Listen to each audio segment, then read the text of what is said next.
네, 오늘 말씀드릴 종목은 해인이라는 종목인데요. 사람 이름 같기도 하고 그렇죠. 자, 근데 되게 작은 기업입니다. 되게 작은 기업인데 작지만 강한 기업이다. 이렇게 말씀드릴 수 있을 것 같아요. 제가 가끔 시장에 대해서 말씀드릴 때 그런 말씀을 드리죠. 올해 같은 경우는 위기 극복 3년차다. 그렇기 때문에 시장, 그러니까 지수에 그렇게 크게 기대하기는 힘든 그런 한 해가 될 것이다 라는 말씀을 드리는데요. 그렇기 때문에 중소형 개별주 쪽에서 매매를 하는 게 이런 시장에서는 좀 더 유리한 그런 수익을 낼 수 있는 방법이다라고 말씀드리고 싶어요. 자, 이 해인, 그렇다고 대형주가 전혀 안 된다는 얘기는 아닙니다. 종목별로 다 틀린 그런 모습일 거예요. 자, 이 해인이라는 종목에 대해서 조금 살펴보면요. 자, 어제 종가 기준으로 되게 작은 회사죠. 시가총액이 742억 정도 되는 그런 회사입니다. 자, 근데 캐터필라 국내 딜러 업체예요. 자, 그리고 우리나라의 딜러 업체는 이 해인밖에 없으니까 캐터필라 쪽에서 들어오는 것들 이런 부분들은 다 이 해인을 통해서 유통이 된다라고 보시면 될 거고요. 자, 그다음에 지금 이 수익성이 좀 되게 좀 좋아진 것 같습니다. 자, 그래서 올해 순이익이 상당히 좀 급증하는 그런 모습을 보여주고 있고요. 자, 차트를 여기다가 제가 조금 캡처를 해놨는데요. 자, 보시면 일봉, 주봉. 자, 지금 요거는 주봉입니다. 요건 주봉인데요. 자, 지금 거의 움직임이 없었으니까 일봉도 비슷한 그런 모습이에요. 자, 이게 이평선이라는 게 모였다가 흩어졌다가 모였다가 흩어졌다가 수렴했다가 확산했다가 이런 것들을 반복하는 게 이동평균선하고 주가의 속성인데요. 자, 지금 주봉상에 거의 좀 이렇게 모여있는 그런 모습이에요. 보시면 지금 120주 이평선하고 120주 이평선, 60주 이평선, 5주 이평선, 주가 이런 부분들이 전부 다 거의 한 점에 모였습니다. 지금 요건 주봉인데 일봉에서도 마찬가지로 거의 한 점에 이렇게 한 점으로 수렴하는 그런 모습들이 나오고 있어요. 자, 주가가 수렴했다라는 거는 그만큼 이게 움직이기 위한 에너지를 키우고 있는 그런 모습이다라고 보시면 될 것 같습니다. 자, 근데 요런 부분들 이 작은 기업들 같은 경우는 실적 부분들도 그렇게 좀 큰 기업에 비해서 좀 대형주들에 비해서 실적에 대한 신뢰성들 이런 것들도 깊이 가질 수는 없어요. 하지만 살펴보긴 살펴봐야 됩니다, 여러분들. 시가총액 700억짜리들 요즘 한 3년 연속 적자 나고 4년째 적자가 이렇게 나면 관리 종목에 편입될 수도 있어요. 그렇기 때문에 지금 결산 시기이기 때문에 이런 부분들은 잘 살펴보셔야 됩니다. 자, 그리고 지난주에 좀 말씀을 드렸었죠. 바로 계좌를 열어보시라고. 그리고 그런 종목이 있으면 바로 정리하고 나중에 보십시오 하는 말씀을 드렸는데요. 자, 요거는 상당히 좀 흑자 기조는 계속 유지되고 있는 기업이니까 그런 걱정은 없다라고 보시면 될 거고요. 특별한 모멘텀이 하나 있습니다. 뭐냐 하면 히토류 관련 모멘텀이에요. 자, 자회사 중에 해인자원이라는 회사가 있습니다. 그 해인자원이 바로 이 히토류를 개발하는 그런 기업인데요. 자, 이 히토류가 미중 분쟁에 상당히 중국 쪽의 무기로 이렇게 쓰일 수 있다라는 거, 이런 부분들은 웬만한 투자자분이면 다 아실 겁니다. 자, 지금 이 히토류 관련되는 부분들을 좀 살펴보게 되면요. 자, 이래요. 보시게 되면 히토류 가격, 이게 중국 쪽에서 나온 자료입니다. 중국 쪽에서 나온 자료인데, 자, 2001년도 2월 18일 날 히토류 가격이 지수죠. 자, 이게 214포인트 정도 됐었습니다. 214 정도 됐었는데, 자, 지금 올해 2월 15일 날 기준으로 462.75예요. 자, 그러면 이것도 히토류 가격이 더블 올랐다라는 얘기네요. 참 어마무시하게 많이 올랐습니다. 자, 그리고 우리나라 이 히토류 광맥이 발견된 지역을 보게 되면 남한에는 여기 홍천에 있네요. 홍천에 있고, 그다음 여기 충주에 있고, 그다음 지금 그냥 동그라미 친데 이런 데는 지금 연구 조사가 진행 중인 지역인데 서산, 무주, 하동, 언양, 울진, 단양, 양양, 고성, 철원, 연천. 자, 요 정도가 지금 조사가 진행 중인 그런 지역입니다. 자, 거의 광맥 있는 데는 홍천하고 충주밖에 없으니까 우리나라에는 뭐 별로 없다. 이렇게 봐야 되겠네요. 자, 지금 전 세계 히토류 매장량 순위를 보게 되면요. 중국이 8,900만 톤. 가장 많습니다. 자, 그리고, 와, 이거 북한 이거 부러워요. 자, 북한이 한 4,800만 톤 정도 됩니다. 야, 이거 통일되면 우리도 좀 꿀일 것 같아요. 뭐 통일이 쉽게 되진 않겠지만, 이거를 같이 개발만 해도 얼마나 좋겠습니까? 참, 예, 우리나라 기술로, 이쪽도 발전도 되고, 그 다음에 이런 쪽들 해갖고 같이, 뭐 잘 살면 참 좋겠다라는 생각이 드는데 되게 어렵네요. 자, 그리고 러시아가 한 2,100만 톤 정도 이게 또 히토류가 매장이 돼 있습니다. 자, 러시아보다 한 2배 정도 되고요.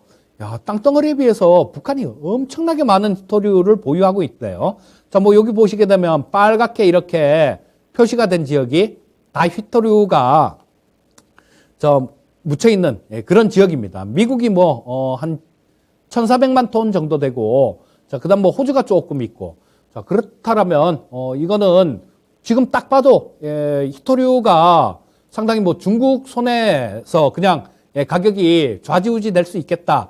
이런 부분들을 느낄 수 있겠죠. 자, 그렇다면 이 히토류 관련되는 그런 모멘텀이 발생될 수 있을 겁니다. 자, 또, 지난주에 EJ를 할 때 제가 첫 추천주로 말씀드린 게 T플렉스였죠. 자, 그거를, 목표가를 4,800원을 드렸는데, 오늘 4,720원까지 올랐었습니다. 그리고 좀 밀렸는데요. 자, 이것도 마찬가지 히토류 관련 종목이었어요. 히토류 관련 종목이고, 자, 지금, 다른 것들, 에너지 섹터들, 이런 것들은 제가 전에 안 올랐을 때, 그때는 GSE나 대성에너지 이런 부분들을 이 시간에도 좀 말씀을 드렸었습니다. 투자의 신 시간에도 말씀드리고, 또 계속해서 방송 출연할 때마다 그런 부분들을 좀 말씀을 드렸는데요.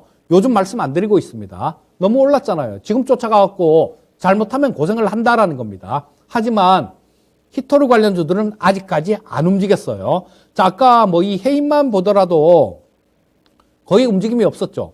자, 그렇기 때문에 남들이 또 이거 중국 올림픽 끝났잖아요. 그리고 미국하고 사이가 좀 안 좋아서 으르렁거리고 히토류 관련돼 갖고 관심이 좀 시장에 받게 되면 그땐 지금 가격 아닐 겁니다. 그땐 더 올라 있을 거예요. 그때 관심 갖지 마시고 그럴 때는 잘못 들어가면 물립니다.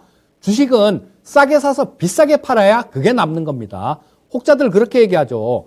비싸게 사서 더 비싸게 팔면 된다라고 얘기를 하는데 비싸게 사서 더 비싸게 못 팔는 그런 상황이 나왔을 때는 또 자식한테 물려줄 거야. 이런 얘기가 나옵니다. 자, 그래서 후회할 짓은 안 하는 게 좋아요. 이거를 그 다음에 어떤 것들을 뭐 이렇게 살펴봐야 될지 그런 부분들을 몰라서 가장 쉽게 투자를 하려고 이런 것들을 하는 거예요. 그런 얘기들도 하는 겁니다. 가는 게 더 갑니다.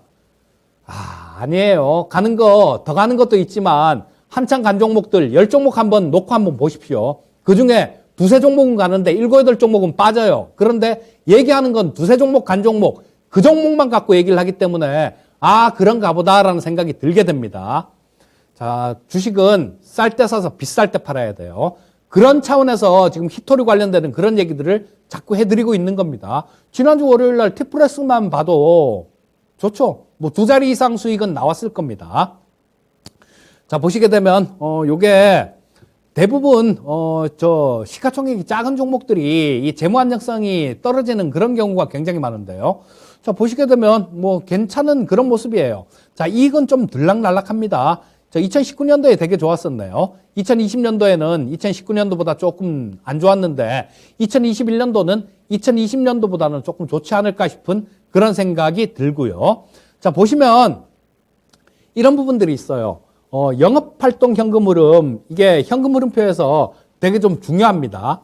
뭐냐 하면, 이거를 조금 악용하는 그런 경우도 있어요. 영업이익만 봤을 경우에는, 뭐 큰 대기업들 같은 경우는, 대형주들 같은 경우는 그런 경우가 별로 없는데, 작은 기업들은 마사지를 할 수가 있죠. 예를 들어 갖고, 우리 계열사에다가 뭐 물건 오고 가고, 돈도 오고 가고, 그런 게 아닌데, 계열사를 통해서, 야, 물건 납품했다 그래? 뭐 그리고 돈 받았다 그래? 이런 식으로 그냥 계상을 해버리는 그런 경우도 없잖아 있는데요. 그런 부분들은 이런 부분들을 보면 대충 나와요. 자, 근데 올해 영업활동 현금 흐름이 110억 정도가 됩니다. 그러니까 이 기업 같은 경우는 진짜로 실적이 좀 좋아지고 있는 그런 모습이다라고 보시면 될 거고요. 자, 시가총액 700억 정도 되면, 그쵸? 예, 뭐, 그렇게 고민을 안 하고 하셔도 될 것 같아요. 자, 근데 배당도 한 60원 주네요. 배당도 60원 정도 주는데, 자, 이게 지금 뭐 주가가 뭐 5,800원 정도니까, 한 1% 정도? 그 정도 남짓 배당을 주는데, 시가총액 700억짜리가 배당을 준다라는 게 이게 대단한 거죠.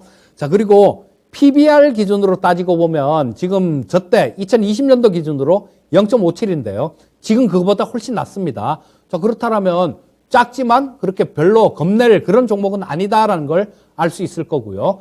모멘텀은 있는데 히토류라는 모멘텀은 있는데 주가는 못 올랐다. 그러면 충분히 사서 기다려 볼 만하다라는 그런 결론이 나오는 종목이 되겠죠.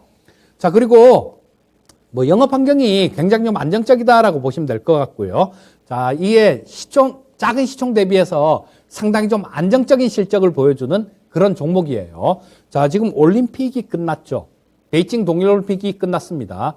자, 근데 뭐 패럴림픽을 하긴 하는데요. 자, 이 패럴림픽까지 끝나게 되면 그 다음에는 뭐 어떤 부분들이 있을까요? 또 지금 미국이 러시아 쪽하고 좀 시끄러운데요. 만약 이 부분이 또 조금 정리가 되거나 그렇게 된다라면 또 중국 쪽을 또 때리겠죠. 자, 이 미국은 중국을 계속 때릴 수밖에 없습니다. 왜냐하면 중국을 때리면 지지율이 올라가요. 지지율이 올라가는데 그 지지율은 11월 달에 중간선거를 위해서 꼭 필요한 거다라는 겁니다. 그래서 이쪽, 미국이 또 중국을 때리게 되면 중국은 히토류 갖고 또 협박을 할 수도 있습니다. 그렇게 되면 상당히 좀 투기적인 탄력 있는 그런 움직임이 나올 가능성이 굉장히 높아요. 그래서 지난주 월요일 날 EJ에서 추천주로 드렸던 종목들, 그것도 목표가를 4,800원을 드리긴 했는데요. 그 4,800원 넘어가도 좀 보유하셔도 됩니다. 이런 부분들이 나오면 좀 한 번씩 되게 상한가도 가고 끼 있게 그렇게 움직이는 경우가 많으니까, 자, 특히 이 해인 같은 경우는 전혀 오른 게 없으니까 충분히 사서 기다려 볼 만하다라고 보시면 될 거고요.